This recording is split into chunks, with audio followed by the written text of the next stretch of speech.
Roswell, Cumberland County Courthouse, room 564, on this Monday, February 17th, 2025. Committee members are as follows. Myself, Vice Chairwoman Veronica Jones, Co-Chairwoman Mayor Pro Tem Kathy Jensen from the City of Fayetteville, Chairman Kirk Deviere of the Cumberland County Board of Commissioners, Mayor Mitch Colvin, City of Fayetteville, Commissioner Payman Patel, County Commissioner, and we have Councilmember Courtney Banks, City Councilwoman McLaughlin. Thank you all for being here today. It is a pleasure to be here. And at this time, I would ask that members of this committee would please read over the minutes and see if there are any changes to the agenda at this time.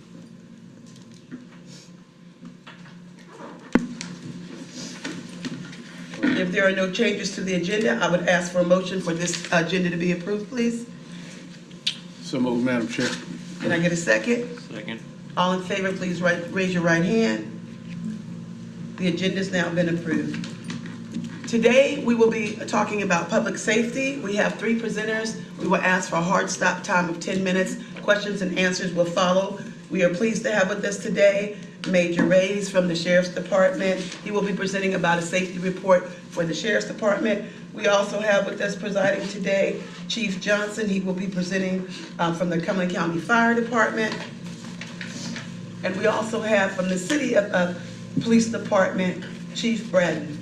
Thank you all for coming today. Our first presentation will be provided again from Major Reyes from the Sheriff's Department. You may begin.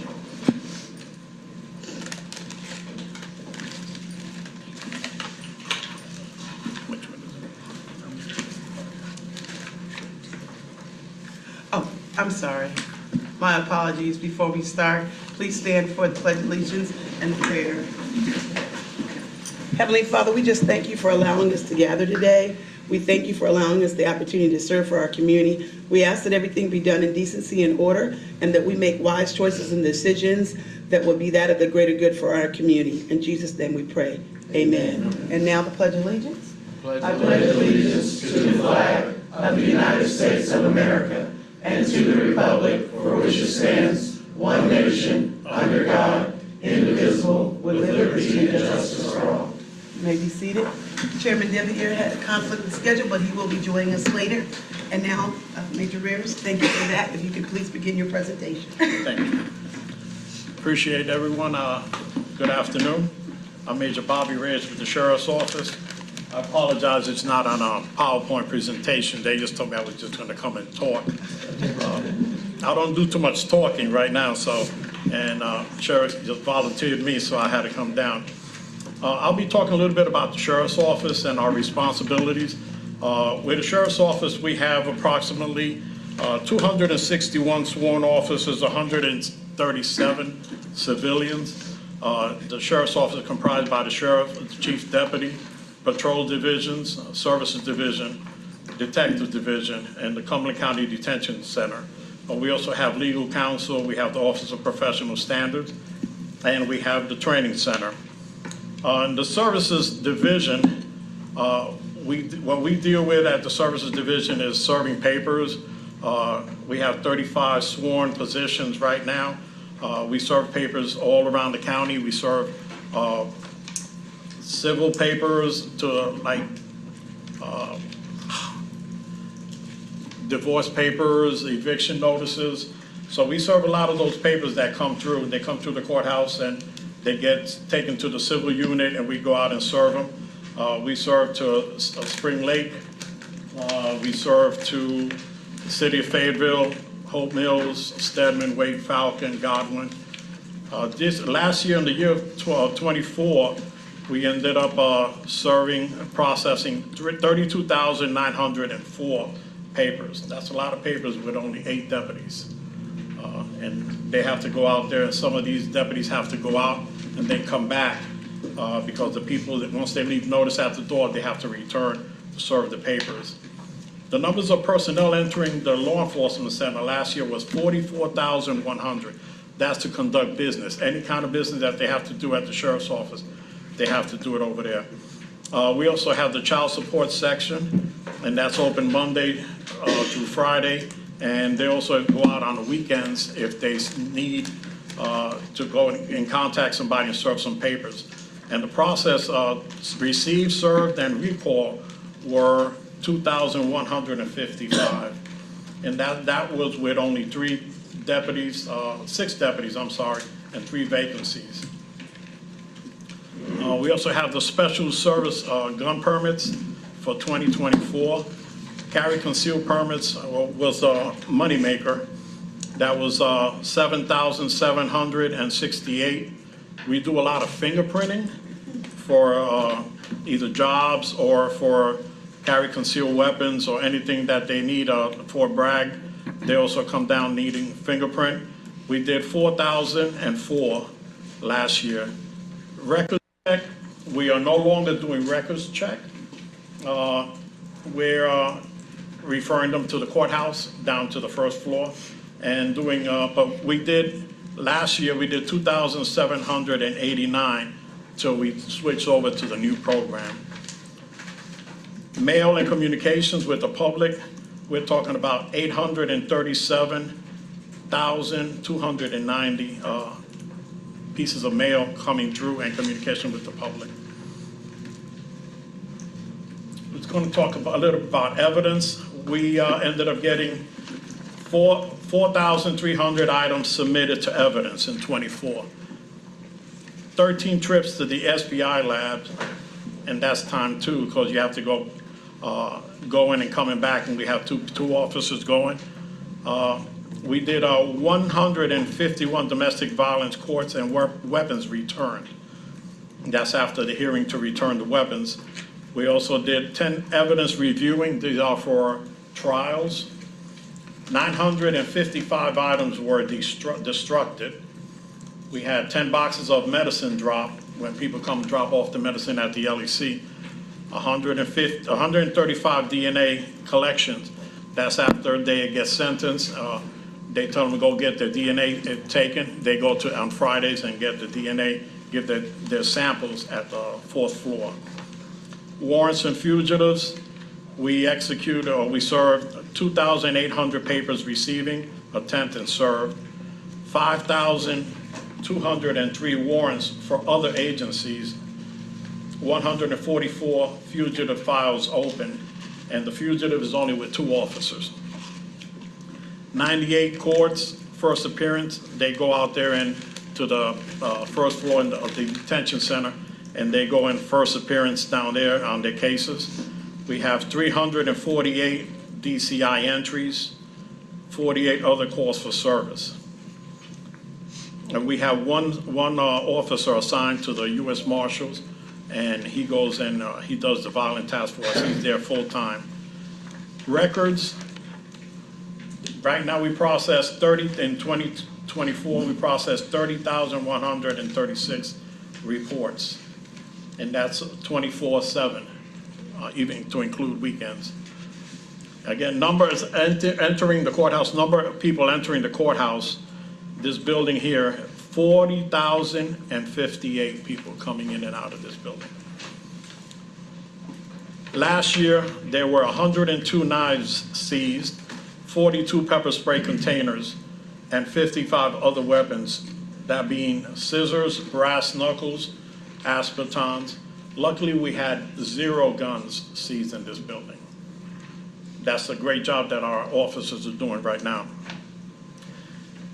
These deputies served 106 warrants, responded to 37 CAD calls within the courthouse, and responded to 4 duress alarms inside the courthouse. And these alarms are in each courtroom, and the DA's office and certain offices have alarms.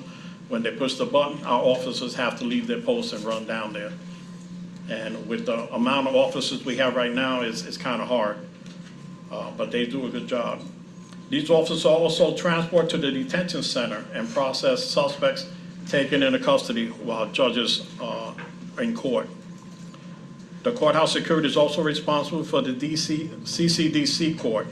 That's first appearance, mental hearings, veterans court, family court, and sobriety court, totaling 7,881 cases assisted, and that's just in 2024.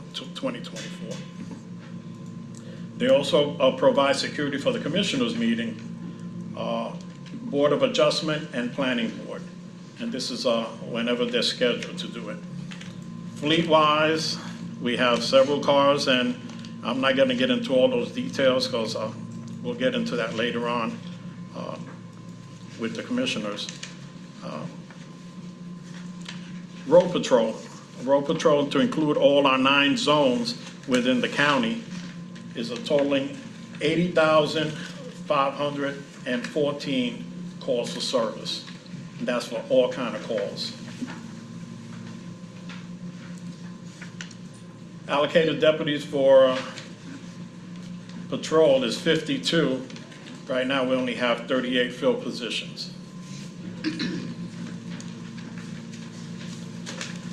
Special response team, 18 search warrants served, 46 arrest warrants served, 4 search and rescue call-outs, 11 bomb squad call-outs, and 14 deputies are needed to perform these duties, and we are currently below full strength with the members. We have 14 alternate members right now. The K-9, we had 29,539 K-9 searches have been performed on the road in Cumberland County and in the detention center. And these generate drugs, money, runaways, elderly walkaways, homicide, robbery suspects. These K-9s are trained in bomb, narcotics, and cadaver detection. There are right now 9 working K-9s.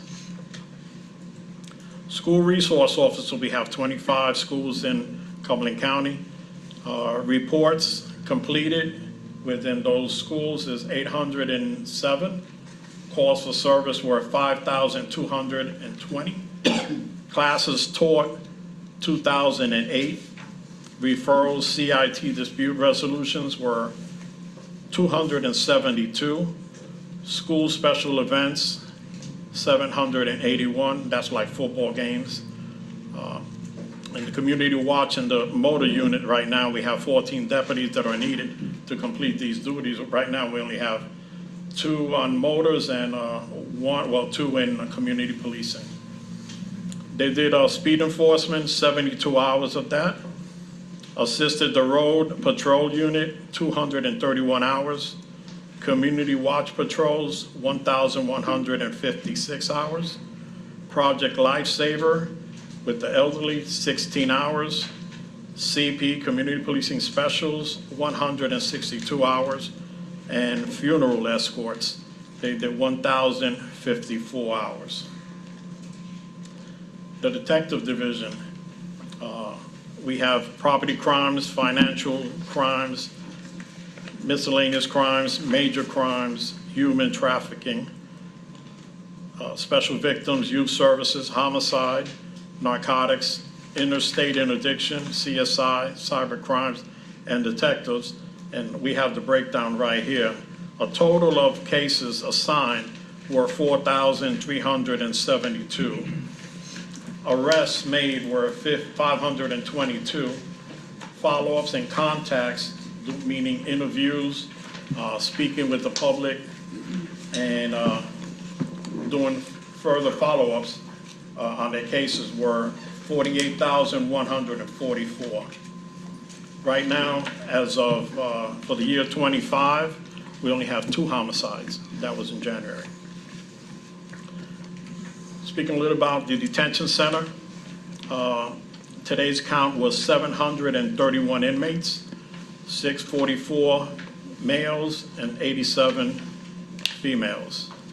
Youth offenders, right now we have 0. Probation, pending probation, we have 10. CCJ time, we have 10.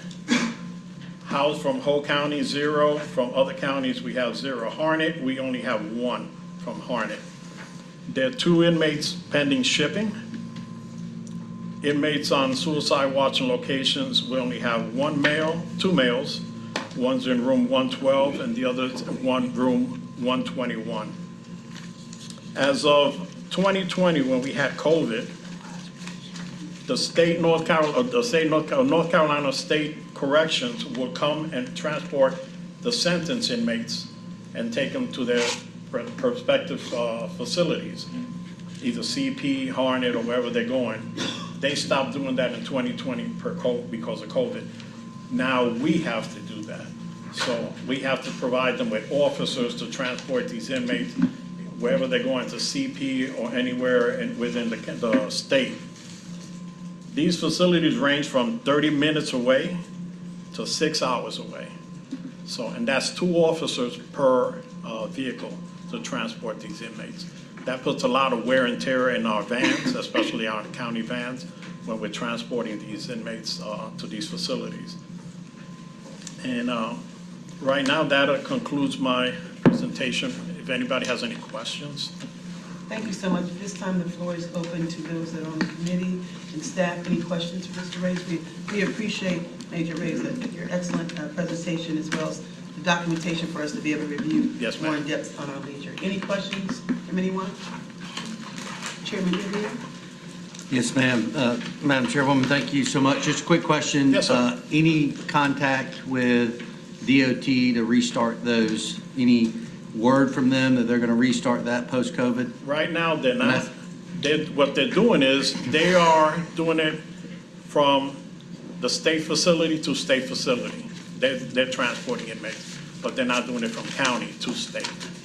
And the reason why I ask is we have our great representative here from the state, and hopefully he can hear that and hopefully take that message back. But it's a big burden. It's a big burden on the facility, and especially with the manpower that we have at the detention center. We have to borrow officers from other sections, other divisions, to go and transport. So you're taken away from patrolling the roads, manning the courthouse, doing services, serving papers, to transport these inmates that have been turned over to the state. Now we got to do that job to take them to these facilities. So.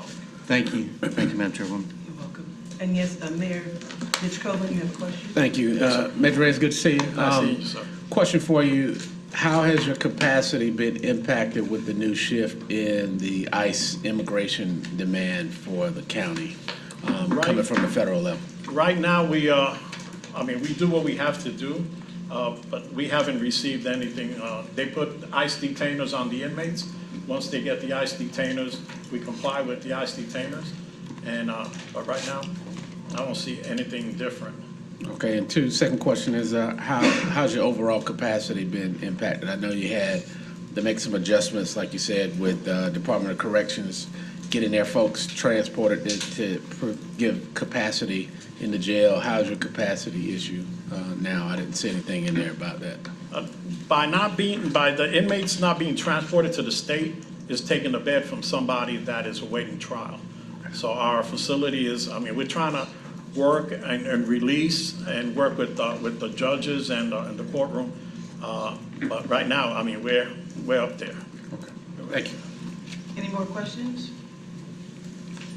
Okay, thank you so much, and we would like to acknowledge that one of our state representatives, District 42, we thank you for taking time out your schedule, Mr. Michael Coleman. Thank you so much, and since there's no more questions at this time, we will be moving on the agenda. Presentation number 4, we'll have Chief Johnson will be doing a presentation from the fire department.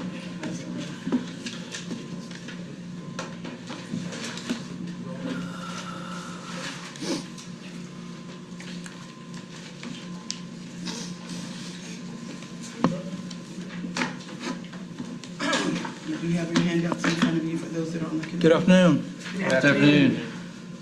My name is Freddie Johnson. I'm the Fire Chief of Stony Point Fire Department, but I'm also the President of the Cumberland County Fire Chiefs Association.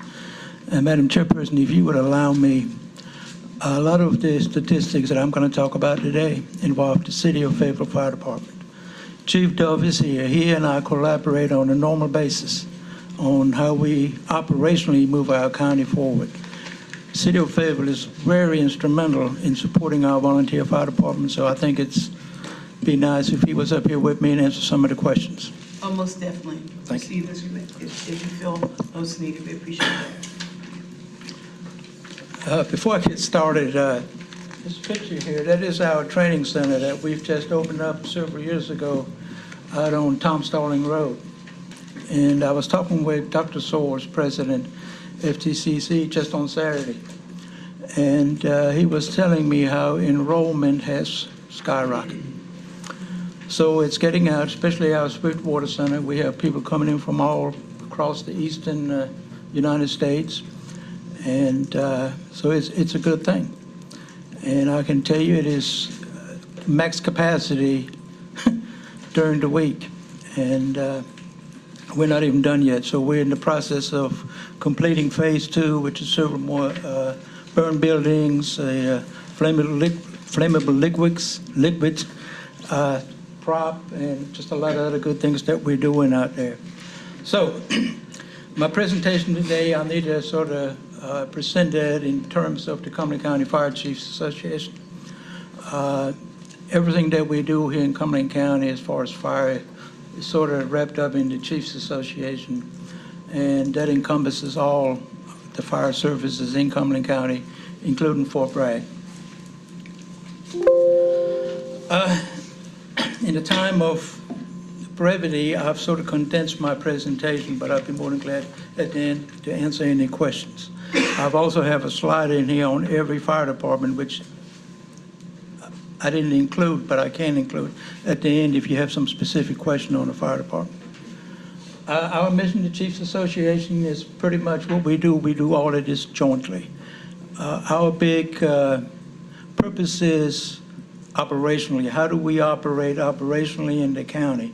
And that's very, very important. When we have the perfect storm, when we all come together, the things on the fire ground has to be done the same way. Let me give you an example.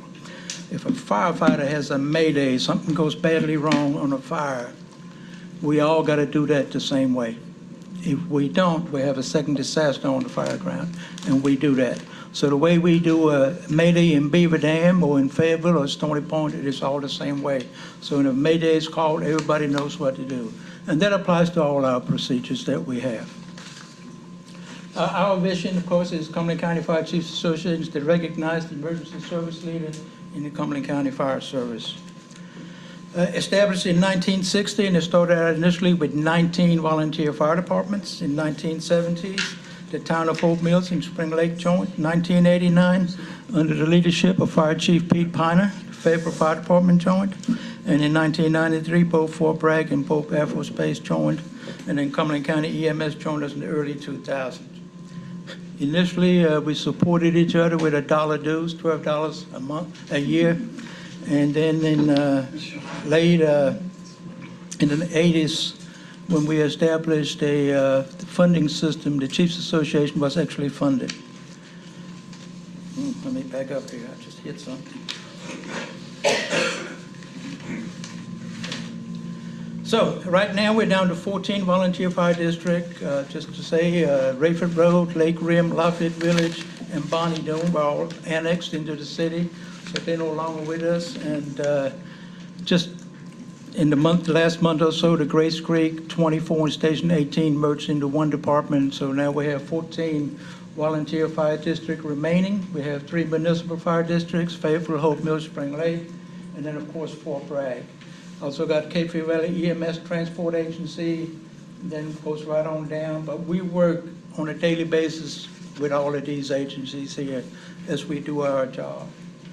And I can tell you that we do our job, Madam Chairperson, and what's important here I want to highlight, we have about 1,200 firefighters, and we do our job based on the dedication of those men and women that work or volunteer in our fire departments. And you know, you always hear this, thank you for your service. It means a lot when that happens. Our tires rotate based on those individuals. Without them, we couldn't do our job. So that also applies to the police department and law enforcement. I want to just briefly talk how many facilities we have. In the unincorporated areas, we have 20 physical fire protection facilities. City of Fayetteville has 17, Fort Bragg has 10, both the towns of Hope Mills and Spring Lake, 1 each. That represents right at 47 physical locations here in Cumberland County when we include Fort Bragg.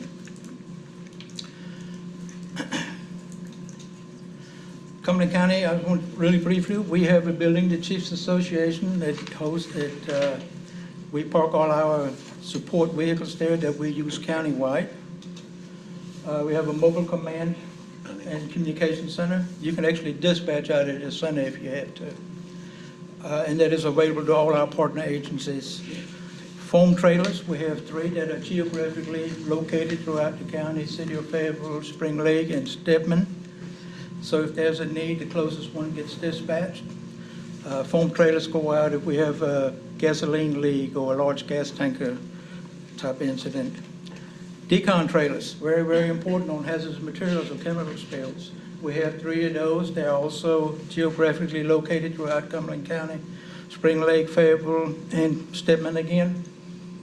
And it's all kept up through the Chiefs Association. We have a fire safety house that's available. Some of the other departments, I think Chief Dog also has one, but we use that for fire life safety education throughout county. And it is available on a first come first basis, except for the month of October when we do natural fire safety. And generally we do that down on Scarborough Road as a joint effort between all the departments. As much as it's sad as that is a case on, this is a apparatus that we build in case we have some type of a line of duty death or a retired firefighter or a firefighter that dies on active duty but not line of duty. And they can use a case on for his services. Air systems. We have 3 air systems that respond countywide. We do monthly rotations, and we have a major incident when you need air. They tell dispatch and the system on call for that month response. A little bit about our budget. Our budget started here in 1989. That all came about in 1989, Superfund Reauthorization Act 1910-120, which was hazardous material. That's when it all came about. But it had some unfunded mandates on the fire service. Pulmonary function test, TB time, and hepatitis B inoculation. Of course, the VFDs didn't have any of that funding. So back then, the county attorney in Virginia, Oliver Thompson, was the county commissioner. At the time, the fire commissioner, we needed money. And we set up a 0.3% of a penny countywide. And we split that money between the Chiefs Association, 40% and 60% to what we call low wealth or financially distressed fire departments. And we'll talk a little bit more about those. But that started it, started funding the Chiefs Association, and the 40% was used for the overall good, how we can better enhance our services countywide through the Chiefs Association. In 1993, they went to a half a penny. In 2012, it went to a penny and a quarter.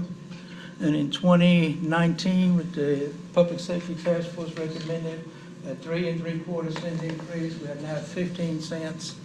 Volunteer departments are at 10 cents as a base. The other 5 cents is used for incentives and for the overall system that we do good things with. And that's where we are today. But we also did a 70-30 split, so the Chiefs Association went to a 30% split. And we spend all that money, and I got a slide where I can sort of show you what we do here. And that goes for everybody, for all our partner agencies.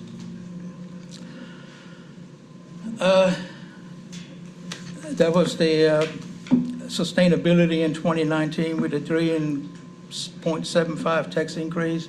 And by the way, I was told there was not a single complaint when that 3.75% tax increase came in for public safety. Low wealth, we have 5 departments that are actually what we refer to as low wealth fire district. That's Beaver Dam, Bethany, Goblin Falcon, Manchester, Stedman, and Wade fire departments. A lot of those departments, their budget is only like $100,000, $200,000. So through our system, they are now being supplemented up to $500,000 so they can sustain the services that we have. Then we have some also in the county. If you see here, Bonnie Noon, Lockett Village, Lake Graham, and then the west area. Those are areas surrounded by the city, and the county gave the city the contract to run this area. A lot of it is farmland with the exception of down in the old west area, that's the Shaw Heights community. And Fayetteville, of course, is the closest unit to respond there. So last year, 2020, our budget was $10,877,959. That's the county volunteer budget. Now I want to contrast that for a minute, since the chief is here standing with me. In 2024, the city budget was $35 million. That included code enforcement. We don't do that in the county, it's done through emergency services.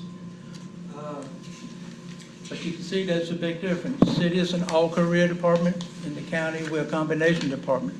Combination, for those of you, if you have one paid employee, you become a combination department. You can be one paid employee and have 30 volunteers, but you're a combination. So that's sort of how that works. Let me, this slide here sort of breaks it down on the incentives. And if you look at that, that's other incomes, and that's a little bit misleading. That slide, the data on that slide came directly of the annual audits.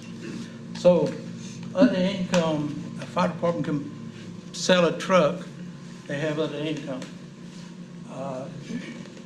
Then we have municipal contracts, and so we have a total over here which brings everything up to $14 million. But I can tell you our low WEF departments, even our high WEF departments are still struggling also by the sustainability of just full-time people. I have 20 full-time people, 85% of the budget goes to overstanding. We rely on a big fundraiser every year to balance the books. Calls, a little bit about our call statistics. In Cumberland County, including the two smaller municipalities, we answered 17,916 calls. City of Fayetteville had 27,974.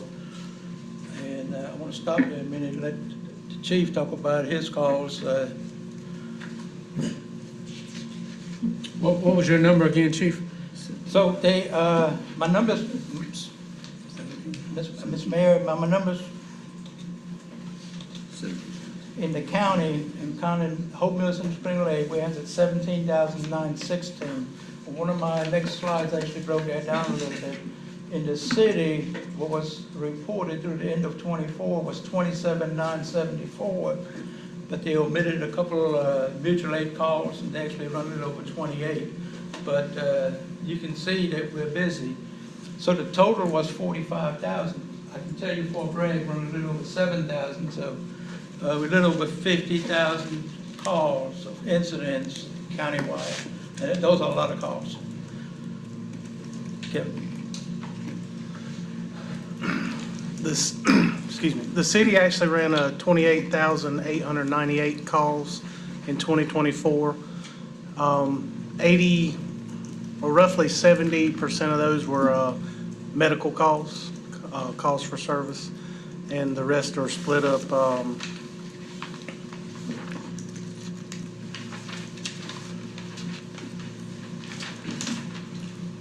10% were false fire alarms, 9% were service calls, 4% were actual fires, and then 2% were hazardous conditions.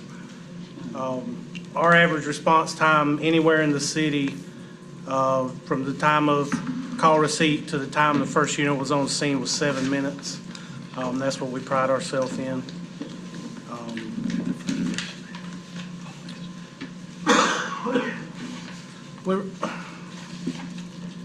The total structure fires in the city were 222, and that was actually fire in a building. 50 of those started in the kitchen. We had 1 civilian fire fatality, 33 civilian injuries. And one thing I want to bring everybody's attention to that's not only our problem, but it's also in the county, is lithium-ion battery fires. They're starting to become prevalent. We had 6 in 2024, and that creates a significant response issue. EMS and rescue takes up most of our time. Spring Lake and Hope Mills are both over 50%. comparing in the county, which is slightly over 50% for EMS. We had about 114 active structure fires. And, but if you look at that under the fire category, there were 1,700 calls. That includes bush fires, car fires, it's just everything lumped into one, but actual structure fires was 114. We had 5 fire fatalities in 2024 in Cumberland County. Across there, there's NIFRS, National Fire Incident Reporting System, comes from the National Fire Academy. That's being changed by the end of the year, going to a new system. But it sort of breaks those calls down again.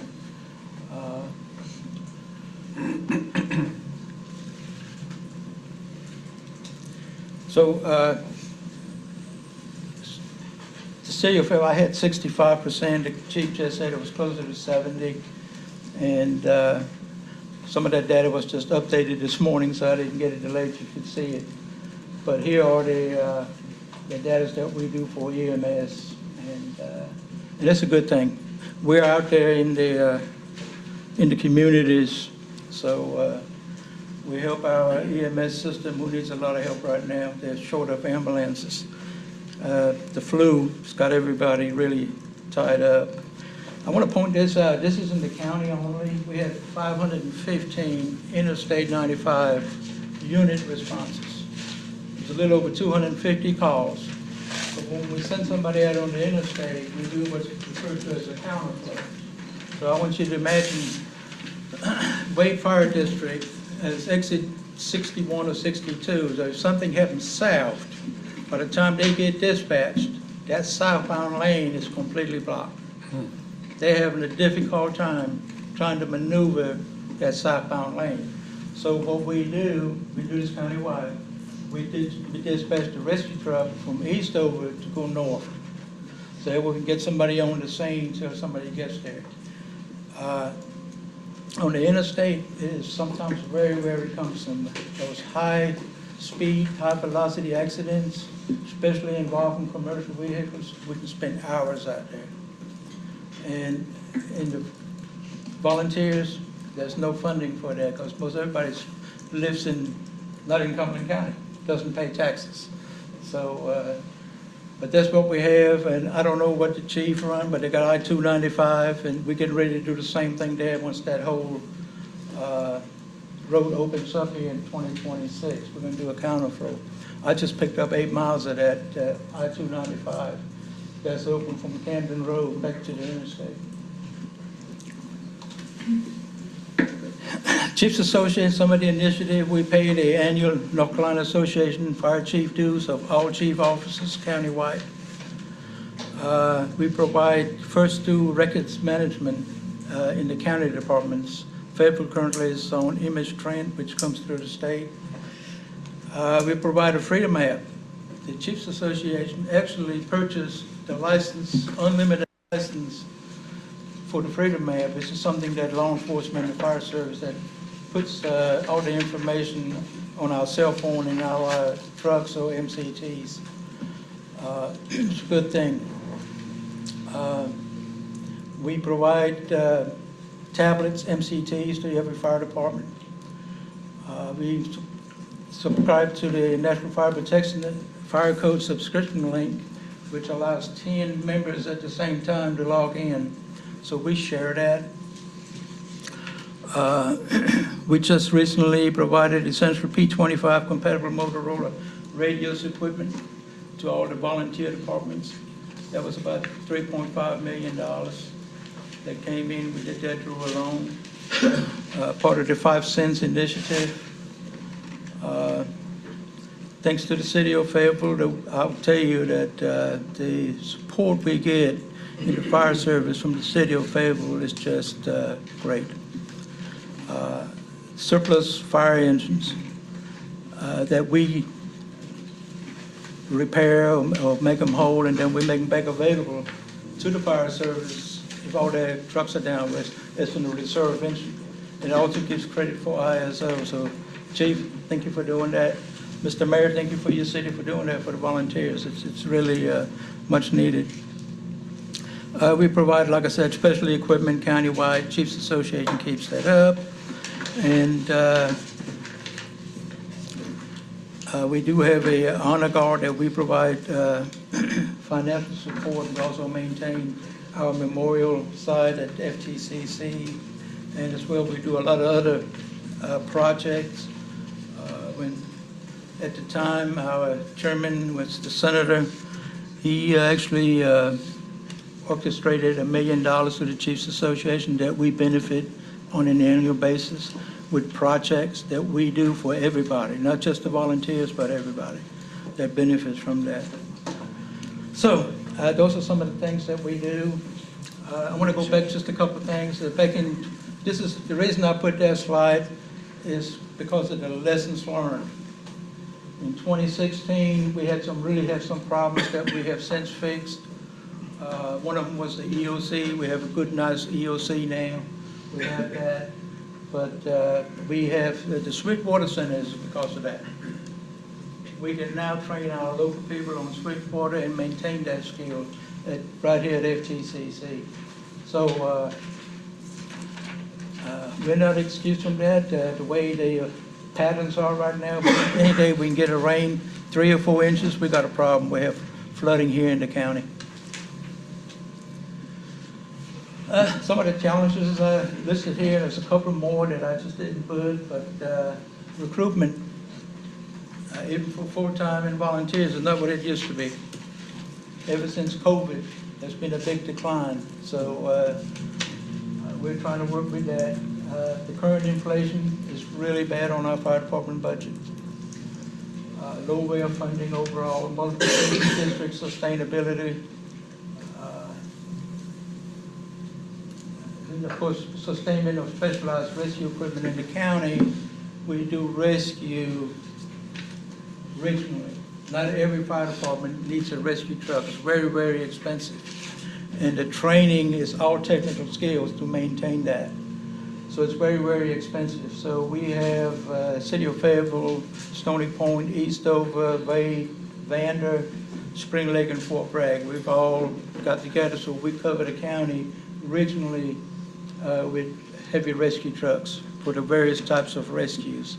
Whether that is, most of what everybody thinks about is extrication from a motor vehicle. We have high English, Sweetwater, we have all that agricultural rescues. So, and you have to maintain those skills, and we do that. Some of the projects we're working on that's going to bring us more closer together is number one is working to get a digital dispatch for the fire service. When I say fire service, that is the county and the city and the 2 smaller municipalities. It's a really great thing. It's going to really enhance what we do. It will really enhance our response time. Cut up a minute right off. That's how good those systems are. And it'll free up our dispatchers who currently dispatch to pay attention to those ground channels, as we refer to answer units in the field as they respond. And that project is moving forward about 18-month in implementation. We maintain active shooter. All that takes training. We just updated that, and we just had a big active shooter drill last year, so that's coming back up again. We have a committee for that, it's chaired by one of the battalion chiefs, but everybody in the county participates.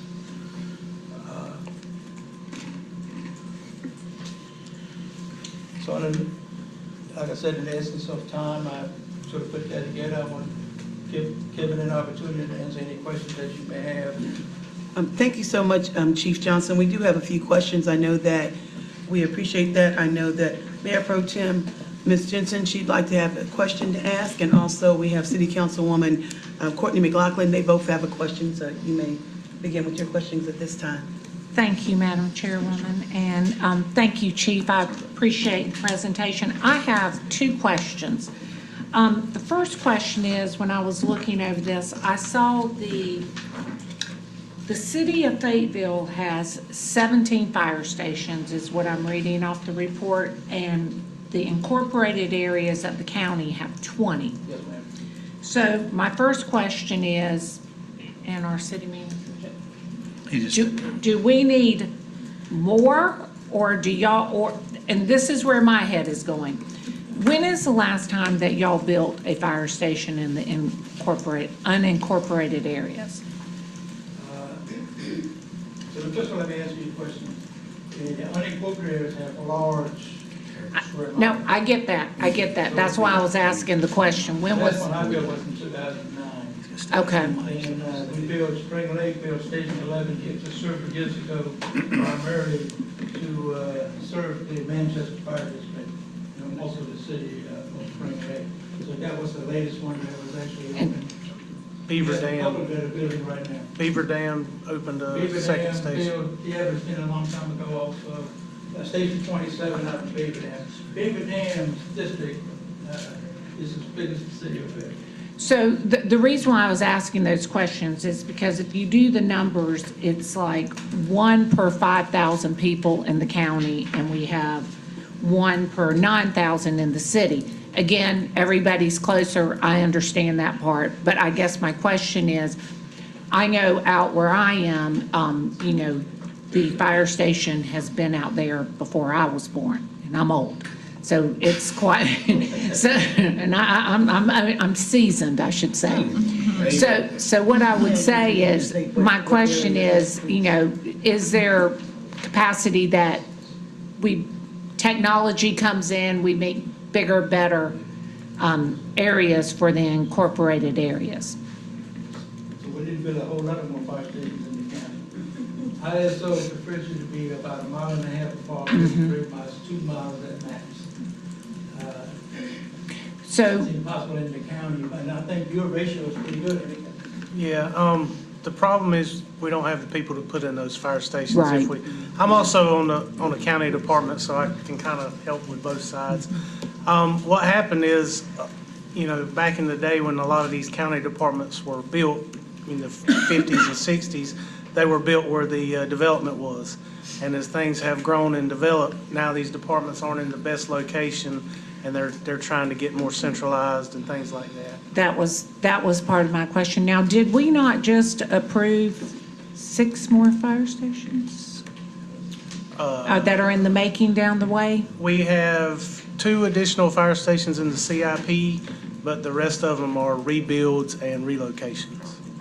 Okay. So we're good on fire stations if we do our build out. Are you saying you'd like to give me some more? Because No, I'm just trying to lay the ground of what needs to happen. we're doing all right, Okay, thank you. but we can always use more. And Chief Johnson, what I'm hearing from you is that the county, because of the way it is spread out, that more are needed. Okay, so my second question is, the tax, if we could go back to that slide, that the 2019,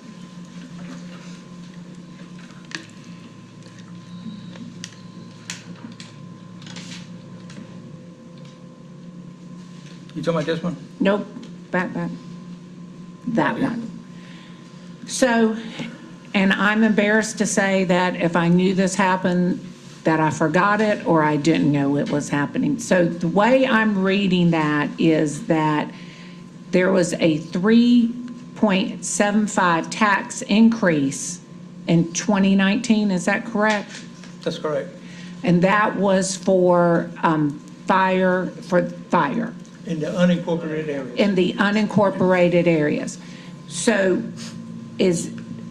that tax is county-wide, though? No, ma'am, it's only in the unincorporated areas. Only in the unincorporated areas. Okay, thank you, that helped me. And your question, I'm sorry, Thank you. City Councilwoman. Thank you, Madam. Thank you for the presentation. I do want to take the moment to thank each of the volunteers, as well as the Chief Association, because you guys do a lot. And we can see that just off of reviewing the calls of service. I know it was mentioned and shared on a slide that majority of those calls are EMS and rescue. So that lets the community know that our firefighters do not just show up for fire, they're showing up for other emergencies. I do have more so statements. I do want to say my colleagues and I, Mayor, we want to do whatever we can to continue to support you guys. The question is, I think you answered some of it, as far as the drills, ensuring that we're prepared, not just on a fire side, but just natural disasters. How are you guys connecting with the city and the county and surrounding areas? Man, we, and certainly the Chief Bill can speak, we train for that on a routine basis. Yep, the city does quarterly multi-company drills where we bring units together at the training facility, and the county is invited to those, and they participate. One of the good things that you all have that you should, put a feather in your hat about, the cooperation between the city and the county is seamless. There are very few calls, structure fires with lots of units that there's not city and county units at. Less so in the city.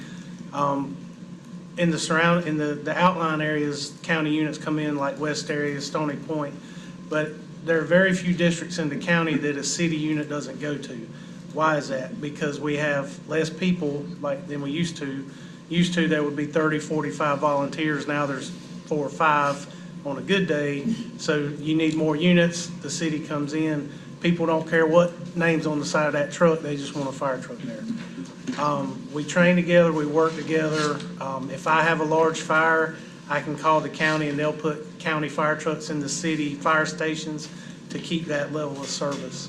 So when everything else is going bad, the fire department works great together, and we hope to continue that, for as long as we're Because for the most part, y'all like first on the scene, depending on the situation. right. But Well, when grandma's having a heart attack, nobody cares what logo's on your T-shirt or what color your fire truck is.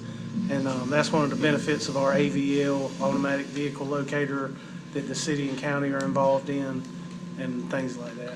And when I say, and thank you for that, but even outside of that, I'm saying with our police department, our sheriff department, like if for some reason it was an active shooter, how are we collaborating? Yeah, we Is all that we part all of the do training drill? those drills together. Okay. Yes, ma'am. And How also, often is that? the big drills are once every 5 years or something like that. Yeah, we do one big one every 5 years because it requires us to upgrade our units.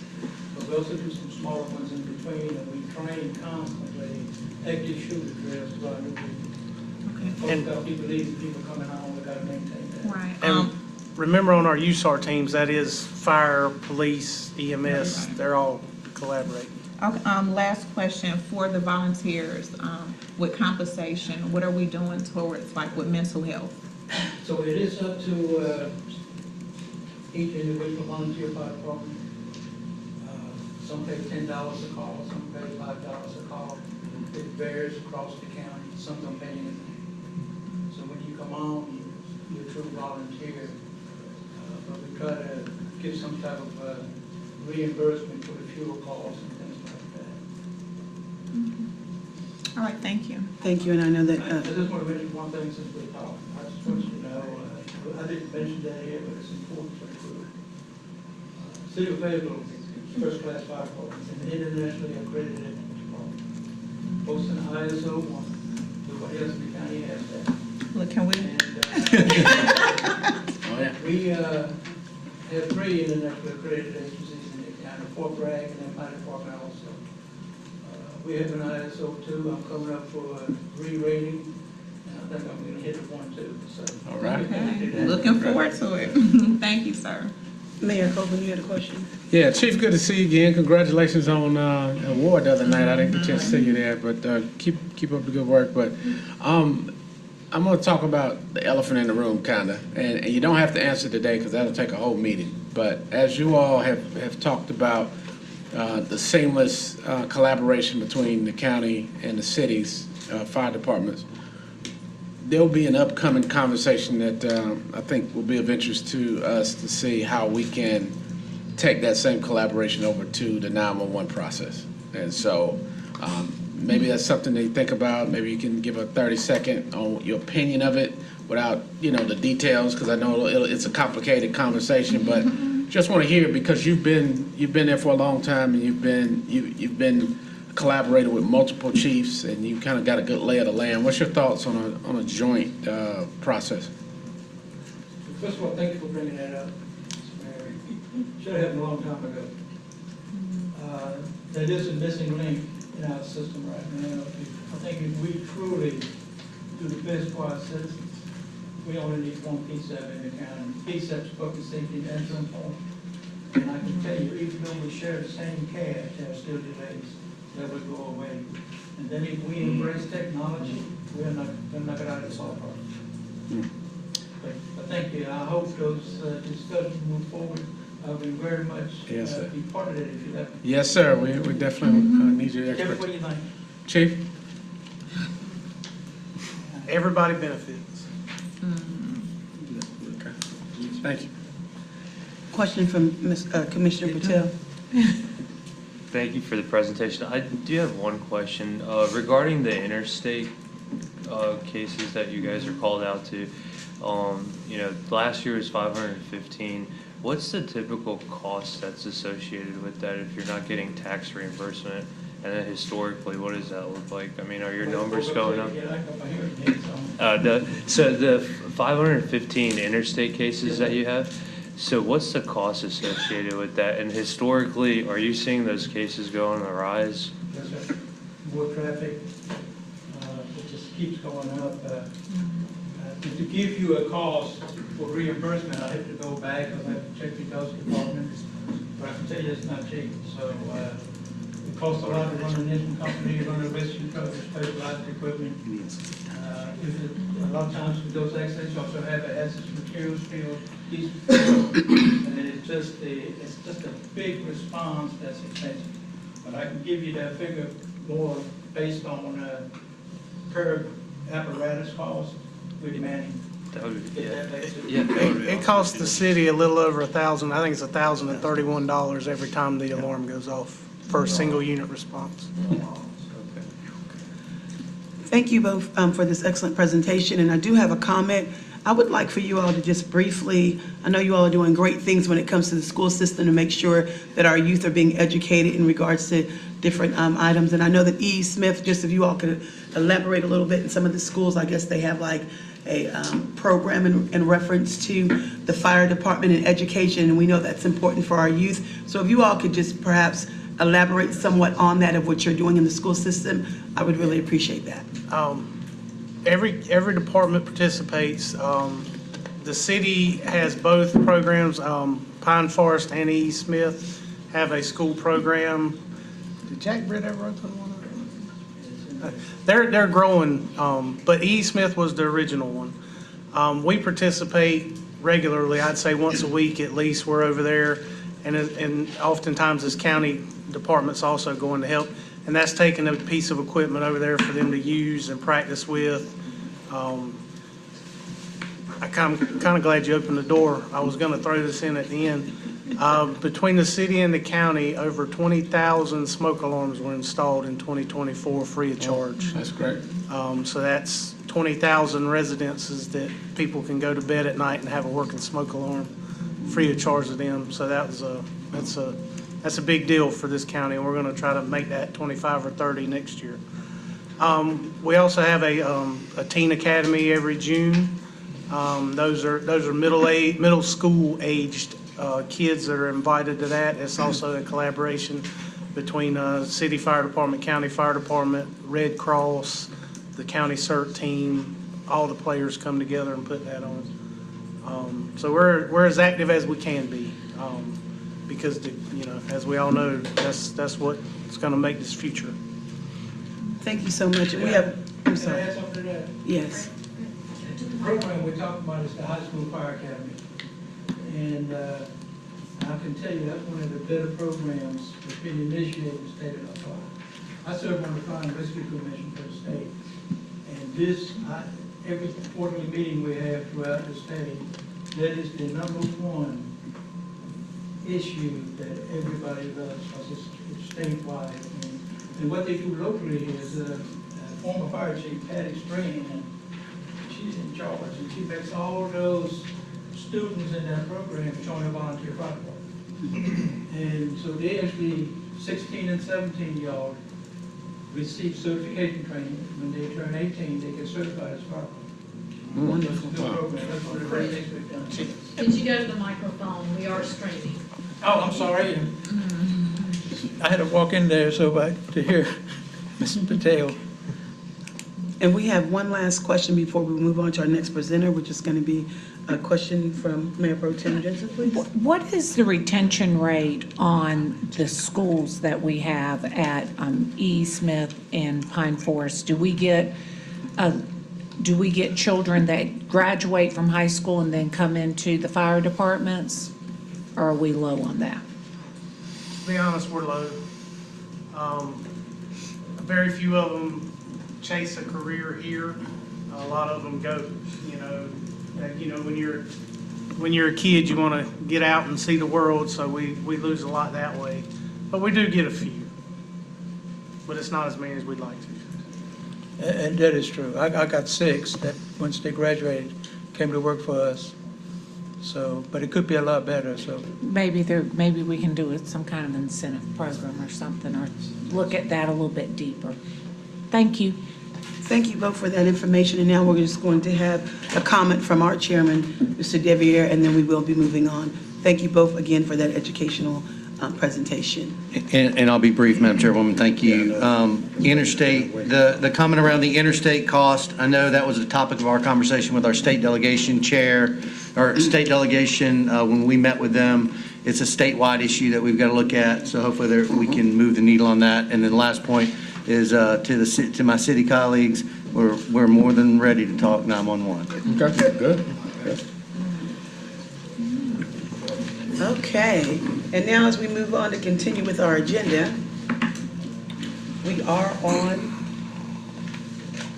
item number 5. Thank you for your patience, and we do look forward to your presentation. Chief Brady, Fayetteville Police Department, we thank you again for your patience. This is all definitely important information, so we are ready for you to present when you're ready. All right, thank you. Thank you for the opportunity. As I give the presentation today, I'd like to start with, it's not my normal group that I present to, just a couple quick facts about the Fayetteville Police Department. Established in 1783, we provide over 242 years of dedicated service to the city of Fayetteville. We're the 122nd nationally accredited police agency and have been so since the 1980s. We consist of about 431 sworn, 160 non-sworn. We service about 150 square miles within the city limits of Fayetteville. That's for a population of nearly 210,000 people. We break that down into 3 patrol districts, our Campbellton District, our Central District, and our Cross Creek District. Each of those districts contain 9 sectors. And additionally, this year, we've also taken on 49 schools and added 24 SROs to our staffing. As I started this presentation, we talk about crime. We always, need to look at how we did on the previous years and get that footprint for going forward. Late last year, around September, October, the SBI came out with their crime data for 2023. As you can see, statewide, there was a 2.3% increase in the crime index. Of the 10 largest cities in North Carolina, only 3 showed a reduction in the crime rate for 2023. Winston-Salem and Chief Penn were down by 21%. Fayetteville was down by 8%, and High Point was down by 7%. You look at many of the things that affected our crime rates, motor vehicle theft being the one that had the greatest shift when we look at what we had with our Kias and Hyundai thefts. There was a TikTok trend that really took the nation by storm. And then, with they quit producing a lot of the big Hemi motors. We saw a lot of our Dodge Chargers, our Dodge Challengers, things like that became very trend-worthy vehicles to be stolen. If you look at the FBI crime statistics, the city of Fayetteville in 2023, violent crime was down by 7%, property crime was down by 11%, total crime down by 10%. And you look and see what the crime trends nationwide were. We were following in suit with some of those crime trends as they affected all of the country.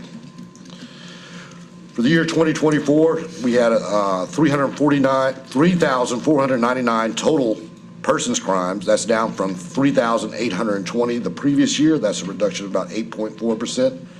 Property crimes, 9,891, down by 8.4%. Our felony arrests were down, and then I'll talk about that as we get down to the bottom section of this slide. And our misdemeanor arrests were actually up by 5.6%. When I present these numbers to council, I always talk about crime numbers and what they do, okay? You know, as these crime numbers start to converge, that means they start to come together, total crime and arrest, okay? That lets me know that our crime rates are coming down. We're investigating and solving more actual incidents of crime. That's why our arrests are going up, okay? These numbers can also chase one another. If crime is going up and we're investigating crime properly, we're making more arrests, those numbers can chase each other. As crime increases, our arrests and our investigations are more efficient, then we have more arrests. If crime is coming down, I don't have a big issue when crime is coming down if our arrests are coming down. So I didn't, really concerned about the felony arrests lowering. When we see that our violent crime was coming down, I think that's a natural progression of what we expect to see in crime trends. What we don't want to see is those two numbers start to diverge. If crime is going up, our arrests and our investigative techniques are going down, and we're not getting as many arrests, that's when I, as a chief of police, truly get concerned. If you look, this is a 10-year trend now. For the past 10 years, there's been a 35% decrease since 2014 in overall crime. That's a combination of our property crime and our violent crime. If you look, So can you repeat that, Chief? 10-year low. The past 2 years are a 10-year low, 2023 and 2024. Okay, what does that 35% decrease mean? That means that we were down by over 7,169 incidents. I'm not talking about calls for service. I'm talking about crimes where we put pen to paper and recorded an incident of crime that occurred within our city. That's over 20 incidents per day, less crime than in the previous year, which was also a reduction. You got to keep that in mind. That's 2 years, consecutive years in a row. So 20 incidents per day coming off our lowest crime year prior to that. Talk about violent crime. We've seen a 17% decrease since 2015. That was the high year with the red arrow indicated at top. Again, we've had 2 consecutive years in reduction of our violent crime. What does that mean? That's over 1,348 less violent crimes occurring within the city in the past 12 months. That's a total of about, on average, of 4 incidents per day of violent crime. That's our shootings, our stabbings, our aggravated assaults. Taking a look at our violent crime, we all know homicide is the one that comes to the top of the list. In 2023, we had a total of 52 incidents reported. In 2024, we had 27. That was a reduction of 48%. That reduction didn't just present itself in homicides. You look at rapes, down by 22%. Aggravated assaults, down by almost 25%. All other persons, these are the lesser included charges, the assaults, the simple assaults, things of that nature, they were down by about 1%, for a total reduction in crime across the board under the violent category of 8.4%. Our shooting to occupied property had a 19% decrease from the previous year. That means the drive-by shootings, the shooting of individuals in cars going down the street, almost a 20% reduction. Shooting incidents have primarily been the result of escalations of interpersonal conflicts and drug-related robberies. And we're not talking about the kilos of cocaine. We're talking about a half a pound of weed that people are getting robbed and shot over in our streets, in the parking lots of apartment complexes, in the parking lots of some of these chain stores that we have. 239 incidents reported of persons illegally carrying concealed weapons. That's an interaction with the police officer led to a charge for either a CCW or possession of a firearm by a felon.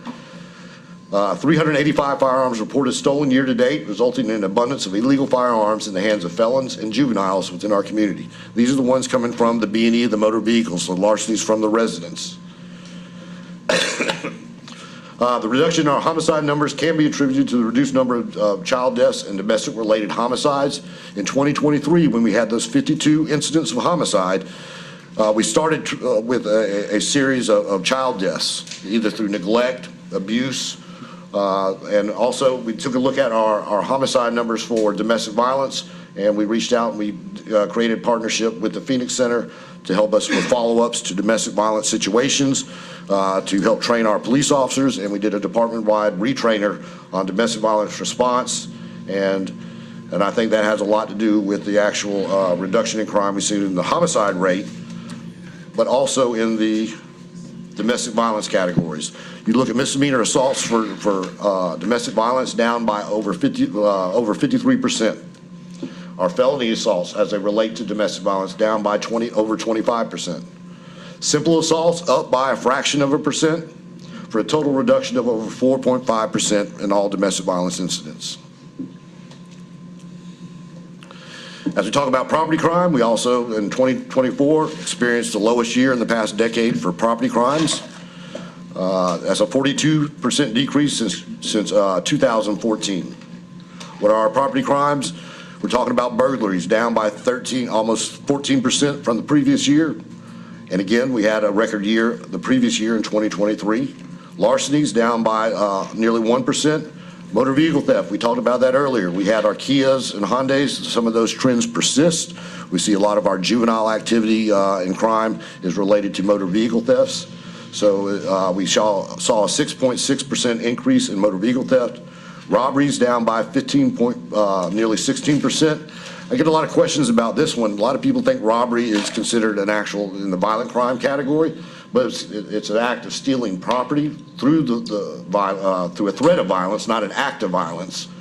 Okay, and so it falls into that property crimes category. That's based on the new NIBRS reporting that came out several years ago. All other property crimes, we're talking about the larcenies, the misdemeanor shopliftings, things of that nature, down by 18.15%. I can tell you this, it's all the other categories. Shoplifting is actually on the rise across since 2023 and 2024.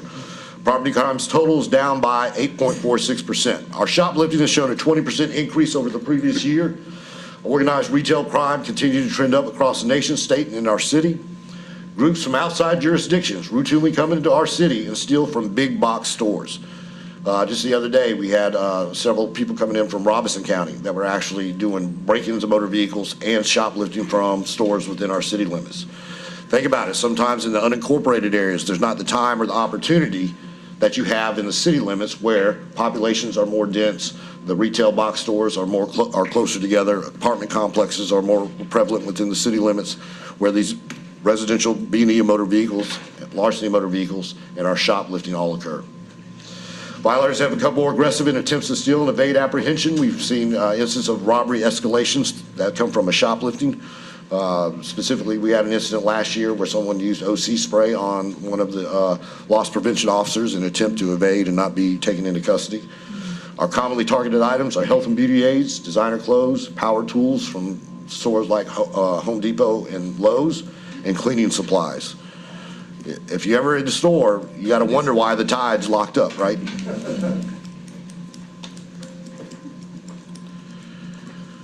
Talk about juvenile crime. This is where I had some great concerns. The previous year, I've been forecasting the rise in juvenile crime for the past 2 years. If you look at our custody orders, they are up by a total of 79 for all of 2023. Okay? 85s, there's a total of 79 for all of 2023. Field contacts, over 424 contacts with juveniles out in the streets. We had over 1,125 reports that relate to a juvenile. Total incident charges, there were over 1,550 charges and involved juveniles. We identified over 934 juveniles for those 1,550 charges. We look at 2024, we had 2 juveniles charged with attempted murder. We've had over 43 weapons violations committed with juveniles. Our assaults, in red, caused me great concern.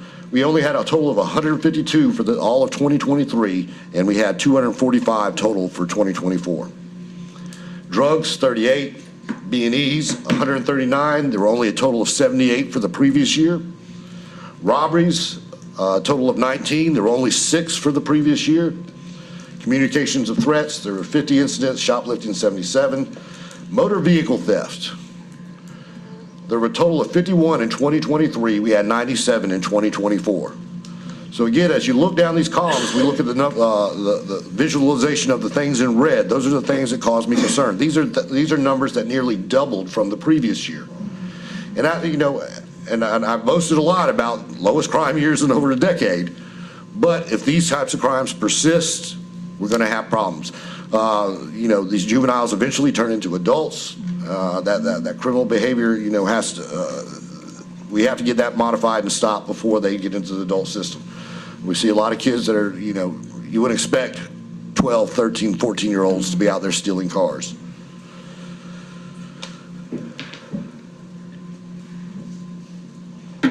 I know there was questions and concerns about our homelessness and mental health responses at the Fayetteville Police Department. We have these two programs that are in our department. Again, that they're put there to help alleviate some of the pressures that we see from our calls for service. We take over, on average, about 175,000 calls for service a year. Okay, I talked about our staffing, 431 officers. That's a lot of calls spread out amongst those officers.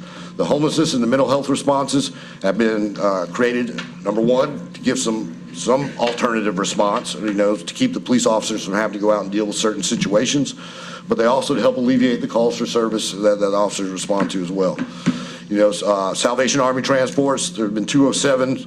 Some of that has been suspended late in the year due to some issues at the Salvation Army. Front lobby assists, where we had to go, someone has come in seeking help or assistance. We've had over 112 of those this year. Total homeless 911 calls, over 3,208. Direct calls to the homeless coordinator. We have one person that coordinates our mental health and our homeless response. The homeless contacts on her phone were 1,321. Think about that. There's only 365 days in the year. How many times a day is her phone going off to deal with some issue of homelessness? Panhandling calls for service. Now, we got to be careful about this. Something I've learned early in my career, there's a difference between homeless and panhandlers. Okay? But panhandling is an issue. We get a lot of calls about panhandling across our city, so we keep the calls for service, and we document those.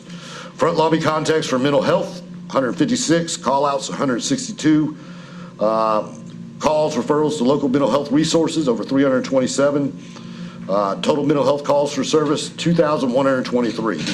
And again, some of these services for mental health, we lost our mental health coordinator. We consolidated that with our homeless, so these are only a fraction of the year numbers for our mental health responses. And that's just a basic overview of crime. It looks very similar to the quarterly report that I'll be giving to our council next week. And I'd open the floor for any questions. At this time, we will have questions and answers, and I actually do have a few questions. Okay. And then I'll begin with the rest of the staff as the chairwoman. I'm going to start off.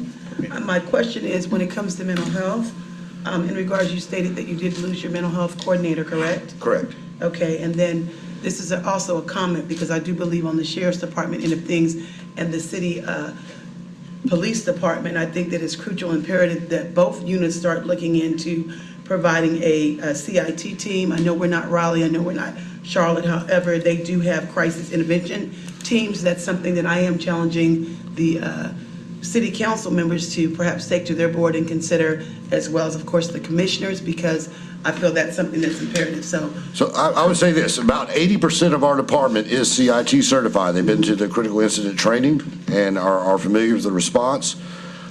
With the staffing issues I have right now, it's tough for me to dedicate personnel simply to respond to those mental health issues and 911 calls. When I can't, I'm struggling to get people in cover shifts where we're answering just everyday 911 calls. I respect that. So currently, although they're certified, we don't have on either one, correct? We do not have an actual CIT crisis intervention team, that of which other, like I said, I don't like to compare, but it is what it is. We technically don't have, as they do have in Raleigh and Charlotte and Durham, an actual team, which is a CIT team, is that not correct, that goes out with the first responders, meaning you all police officers. We don't have that in place here in Fayetteville at this time. An actual CIT team, is that not correct? No, we have CIT trained officers. Right. But we don't actually have a team that does specifically just that. And that is what I'm speaking of, and I respect what you're saying. I know we have a shortage, but that is something that I would like to see and would definitely will be discussing with the commissioners, and perhaps the city council can do the same, that to maybe put that in place. I realize there is an overall staff shortage, and I do commend you all very much in that particular area. But also in the data, when I studied, I think it's a very great presentation in your data when it breaks down for assault and it breaks down the other areas when it comes to locations. Do you all have data, speaking of mental health, thank you, when you go back there, is there any data that you all keep track on how many calls are actual mental health calls in reference to incidents that have occurred? Because I just didn't notice it in the data. So I think that is a very hazy area in our calls for service. You know, if I was going to say that a bulk majority of our homicides are probably mental health crisis moments in that person's life, whether it was them going through some fit of rage or jealousy, or whether it was, you know, someone responding poorly to acts of infidelity or acts of interpersonal violence. Again, it's hard to break down on individual crimes. Did they steal because they were poor or homeless, or did they steal? Why did they steal? I think, you know, those are some things that our council has brought to question. I think as, you know, we deal with our OCS, that is something they could help us determine. But, you know, it's really hard to do a breakdown of, especially on these aggravated assaults, the homicides, what was the underlying root cause. You know, as a police department, you know, we focus on investigating and proving the crime. Okay, and I think that there is some more work to be done in order to truly determine what the underlying causes of those crimes are. Well, thank you, and I guess I brought that up because, again, that is one of the good benefits of having a CIT team, because they are able to keep the data on. Again, I don't like to compare, but that is an advantage when you do have a CIT team. It's able to be able, you know, track when it comes to mental health cases, how many calls were this, that, and another for data purposes. I do commend them, like I said, the Fayetteville City Police Department and the Sheriff's Department, but that is an area that I feel that hopefully we in the future can put things in place, because we definitely know that that's a need for our community. So that was pretty much my only comment and questions. Any other questions? Yes, definitely. Okay, Mayor. I think, did you have one? I have a couple. All right, thank you. Thank you, Chief. Want to go to a couple of things. Can you go back to the slide that showed the motor vehicle numbers? For juveniles or all together? I guess all together, because it's spiked, especially on the juveniles, but it also Correct. went up overall too, right? Correct. From 2023, we had 697. We had 743 for 2024. And then where's the breakout on the juvenile part of that? I think they almost doubled for the. So I had brought to the city attorney's attention. I was at a mayor's conference, and they talked. Cities had a meeting about the increase in the motor vehicles, particularly with the Hyundai situation. And Charlotte presented and talked about some of the strategies they used. They actually broke up a couple of crime rings that were stealing cars, shipping them to chop shops and then overseas. The question is that there was some class action lawsuits that were filed by these communities to recoup the cost in this increase, particularly from Hyundai. They had set aside a certain amount of money to settle that. And I know I brought it to the city attorney, but I haven't heard any more about it. Are you familiar from any talking to chiefs in Charlotte or some of these other areas that? No, not so much for the civil litigation, but I think Kia and Hyundai have both acknowledged that there were some flaws in designs. We have partnered with them on at least 2 different occasions over the past 2 years, where we went out and we did software updates to people who own Kias and Hyundais to help to make it tougher for someone to steal that car, utilizing the tools of the crime trend. And again, not to disclose how it's done, but to help put a roadblock in from those types of actual larcenies occurring. Have the numbers improved since They have. It's been up and down. I can tell you this. Most people the cars we see sold today is because someone left a key fob in their car. You know, we have those push buttons. They put the key fob in the center console. They jump in. They hit the car. They ain't got to worry about leaving their key. And guess what? We have bands of kids, bands of criminals that are going around early morning hours pulling door handles. Guess what? If the key fob's in the car, it's in proximity enough to unlock the door. All right. And the last question I had spoke to kind of piggybacking off of Madam Chair, Vice Chair's comments about the crisis intervention team. Is there an opportunity for a joint city-county maybe? Because you don't have a dedicated one and the sheriff may or may not have, but I know that you all are stretched with trying to use an officer who's CIT trained. I understand that. That's like knowing CPR, so they've got the capability to do it, but that's not all they do. So in order to have a dedicated one, is there opportunity for one team that will cover for both? I think that we got to do things in a logical step in order. Number one, who's to say when we get a call for a man with a gun, whether it's a mental health crisis or whether we have someone that's going after another person just attempting to kill them? You know, I think there's so much that happens in such a little time in that space of a 911 call to formulate and give a proper response. And then, you know, to have those CIT dedicated crews working 24 hours a day, 7 days a week, because, you know, homicides occur in mid-afternoon. We've seen that in the beginning of this year, and they happen at 1, 2 o'clock in the morning. So again, I think it's, you know, we need to invest some time and energy in, okay, yes, when is the best time, which is I think what we're trying to do with our OCS. But again, you know, it's hard to determine which call do you send a CIT and which do you send the officer to. So I guess my point is that I guess you can conceptually believe that it's necessary, all right? Yes. And I'm not saying it's one thing that fits in all situations. Once the process is triaged to see if it's mental health related or other, what is your thoughts on being able to have dedicated people, maybe, you know, shared cost of a multiple person team that responds to either incident? So I think sometimes, you know, it's hard to live in two worlds at the same time.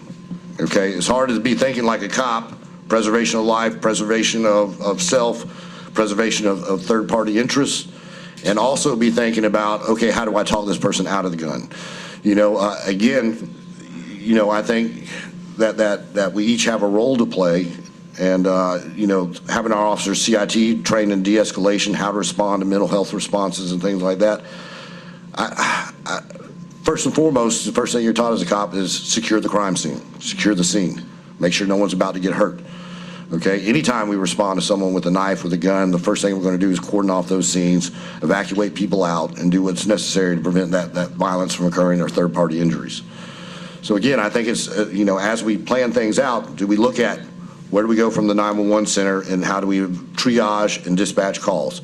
Number two, you know, it's always going to be the default if someone's walking around with a gun, a knife, threatening property, threatening persons, that the police are the dispatch to that. So I'm not speaking to that part of it. Okay, let's say Saturday I was at a funeral that I had, and it was a guy that obviously had mental health challenges that was impacting the service. Right, the response that came was a police officer. Because there's no one else out there to respond. There's no gun. So that's my point. Do you conceptually believe or not believe that there could be a dedicated process? Not saying dangerous situations that need to be.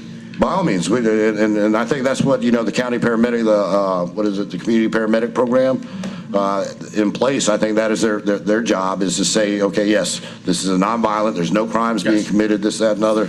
They go through that checklist and they get an appropriate dispatch, as opposed to the catch-all being the 911 call where they send the police out. Gotcha. Because I'm just saying that as we stand up this OCS, and hopefully, you know, I brought this up for county purposes, they've got a little bit more infrastructure for that kind of thing, that hopefully there'll be some joint alignment that could start with the process that just helped out PD and sheriff initially, but eventually expanded into situations like we're talking about.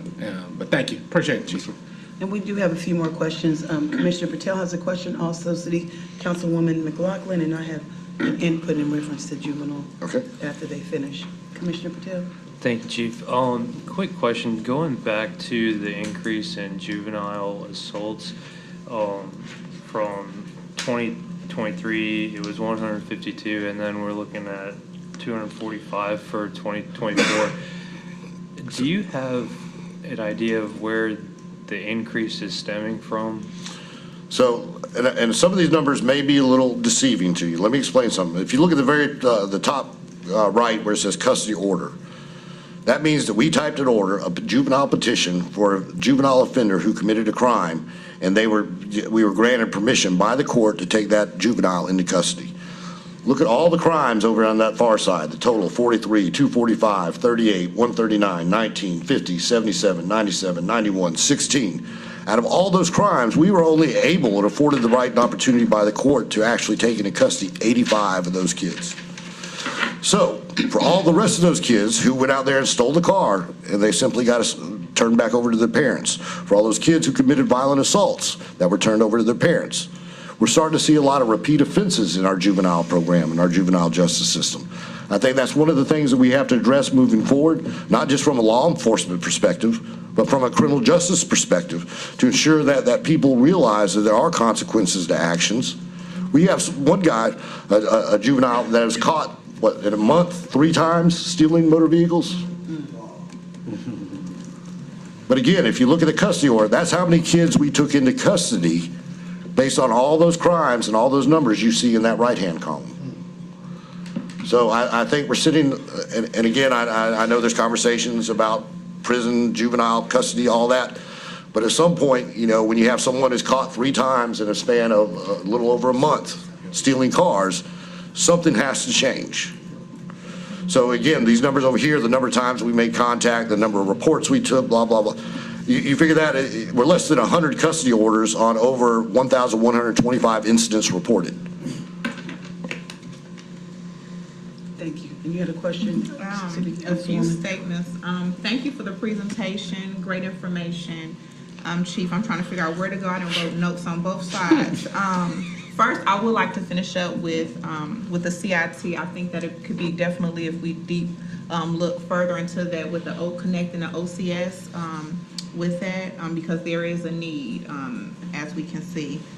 My other question, which you kind of answered it as far as juvenile repeated offenses for minors, because again, some of them are minors and they know more than likely they're not going to get any jail time, and they're constantly committing these crimes. I would like to get some more information as far as, I know we had conversations about it in the past as far as juvenile curfews. I think we might need to open it back up. Yeah. That's for the next chief. Yeah, okay. Okay, so well, thanks for helping get started. And speaking of that too, Chief, I do want to commend you. We're gonna miss you. I can speak for myself. You will truly be missed under your leadership, just like you showed us graphs and percentage-wise as far as it being a 10% decrease. As residents, when we hear one homicide, we like, that's one too many. But you did, or I don't recall you speaking at this particular meeting as far as the crimes versus how many arrests. Yeah, solvability. No, I didn't put that in this number. Because I think that's worth. For the past 2 years, we've had over a 90% homicide solvability rate. We average the national average is about 30 to 40% for all of your crimes such as robberies, ag assaults, things of that nature.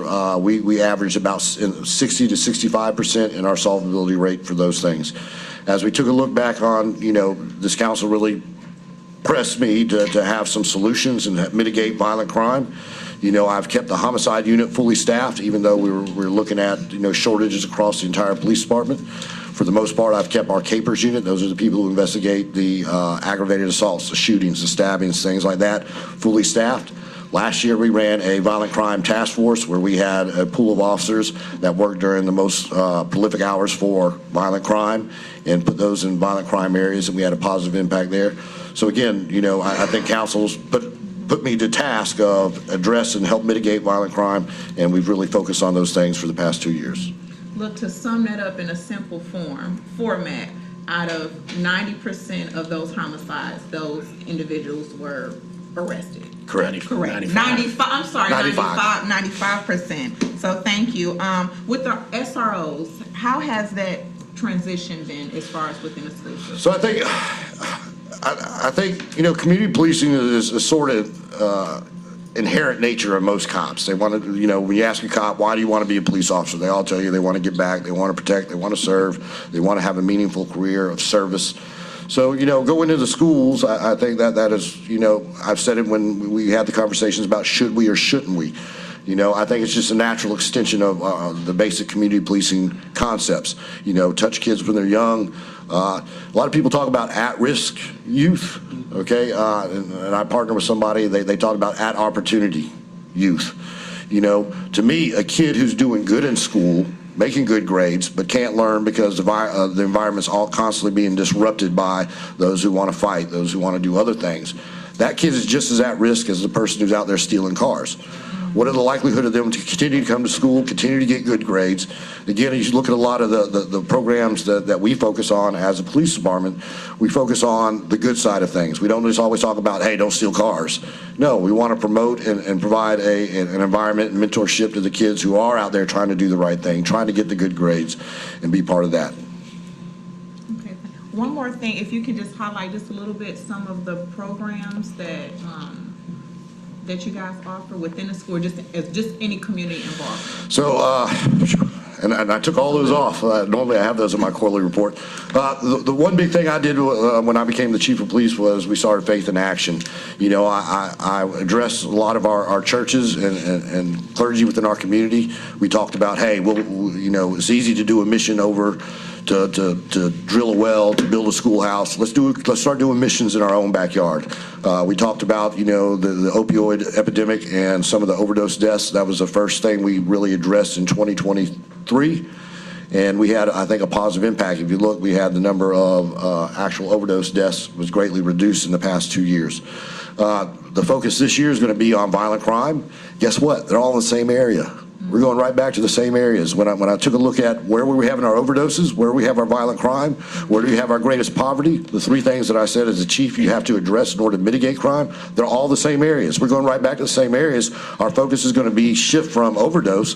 We'll still have lead out there. We'll still give out Narcan, but we want to push Crime Stoppers to truly get cooperation, you know, 95, 99%, yes, we're struggling to get that 1%. We want the community to get involved, feel that they can call the police, interact with the police, and provide information. We look at our schools. We've been in our schools since last year with The Crux, the movie, where we go in, they view the 45-minute film. It has a lot of things that are pertinent to our kids, the challenges they face, the crimes that are being committed by our youth, and we talk about healthy alternatives, how to deal with interpersonal violence, things of that nature. Our movie night, you know, we're looking to revamp that a little bit this year.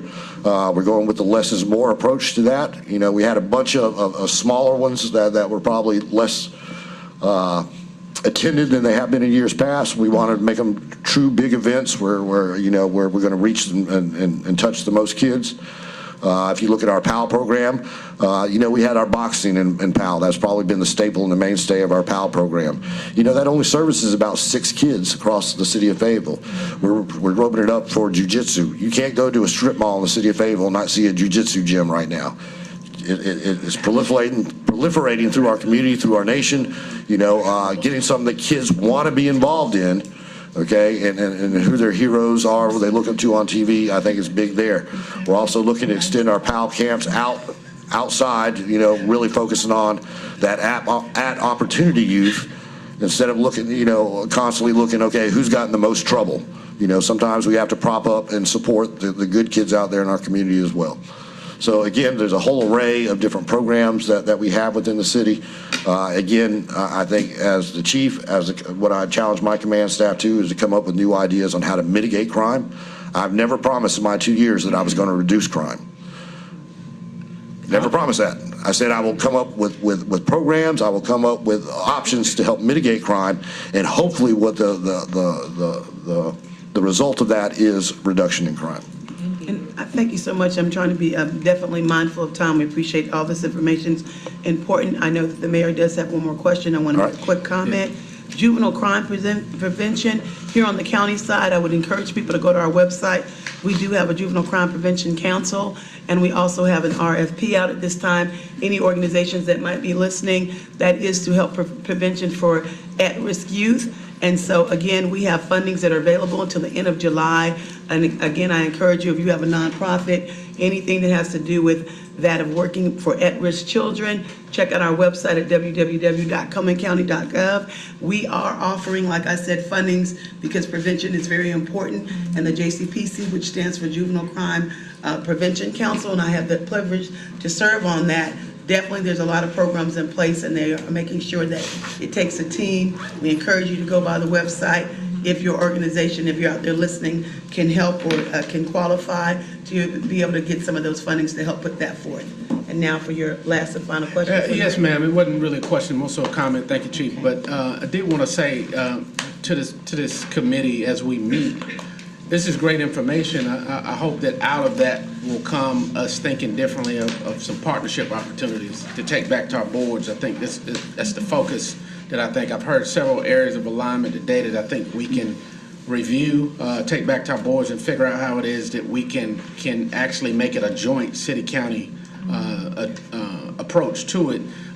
As you talked about the POW program, I think because Cumberland County and the city already share parks and recreation, that needs to expand a little bit. Not just police officers having to do it, because if you're touching 6, there's probably 10 times that many that come through our rec centers that we're already jointly set up with that can help in some form of similar program with mentorship in sports, or using that time where we have them already to just capture them and keep them in a positive way. So I'm hoping that my colleagues in this, in a presentation that we heard last week on the health, I hope that as we get the information now, there'll be an opportunity to circle back and figure out what the alignments are. But thank you, Madam Chair. Thank you so much. And one last comment from our chairman, Devier, so we can then move on to close this meeting. Thank you, Madam Chairwoman. And Chief, first, congratulations on retirement. Thank you. Thank you for the many years you put into this community. And as Chief Johnson said earlier, it's always good to hear it, and sometimes we don't say enough, but thank you for your service. My pleasure. Your fingerprints are definitely across this community in a lot of ways that people don't even know. My big takeaway from this, and I know you briefed it many times to the city council, is this juvenile crime. If we don't address it, and there's a lot of different ways to address it upstream.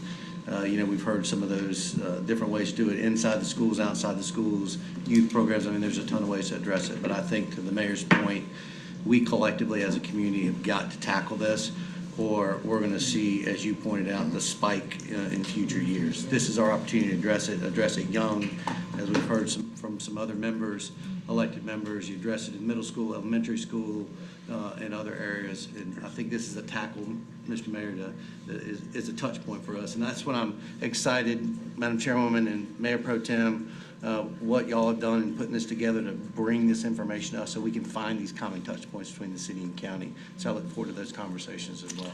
If I could just add one thing to there, if you look at the numbers, half the schools reside within the city limits of Fayetteville in Cumberland County, more than half. There was a philosophy, we got to get lower, we got to get to the middle schools. Guess what? The middle schools, no, we got to get down to the elementary schools these days, because we miss the opportunity to touch middle schoolers. Okay, no, we're talking about grown-up situations, and Assistant Chief Ramirez, when he left, several months before he left, he got in a foot pursuit with an 8-year-old who was breaking into a house. So we're not talking middle school anymore. We got to even lower the bar just a little bit and to touch the people it's going to affect. Thank you so much, Chief Braden. And again, we appreciate everyone. Safety is very important, which is why this meeting was a little bit longer but definitely necessary. We are now completing on agenda number 6. Are there any other items of business?